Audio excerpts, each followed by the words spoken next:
Entrez donc dans ces racontades, comme une sorte d'escapade,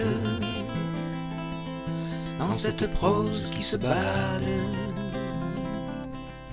qui va du sublime au cagade. La vie, quoi. Sur le cul de l'assiette. Cette histoire se passe à une époque bénie des dieux de la nature, pile entre une grippe espagnole et un coronavirus, en 1955. Nous avons un champ dans la plaine du Freycinet. Contre 6 fromages de chèvre, les voisins fauchent la luzerne pour leurs lapins.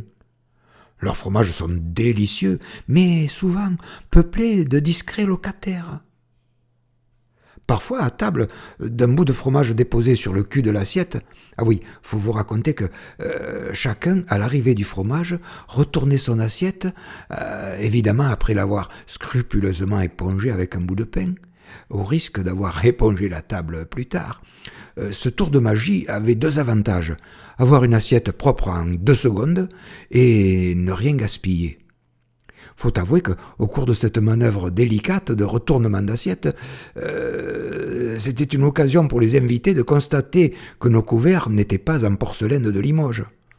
Quoique nous faisions rarement ce geste lorsqu'il y avait des invités. Ils auraient pu le répéter. Mais revenons à nos petits locataires de fromage. Du bout de mon couteau, parfois, j'en capture un, puis le relâche sur le bord. Je lui fais tomber pile dessus une goutte de vin pour voir s'il va se dandiner plus vite ou plus fort. Et j'avais envie des fois d'en élever un jusqu'à l'état de mouche. Mouche que j'aurais soigneusement glissée dans une boîte de Valda. Moi, je me serais soigneusement glissé jusqu'à la rivière, et là, je l'aurais piqué à mon hameçon pour ferrer la première truite qui passe. Comme quoi, grâce à une chèvre, on peut manger du poisson. C'était l'époque où nos fromages ne partaient pas dans des bateaux, dans des avions, sur les nuages pour atterrir sur nos plateaux.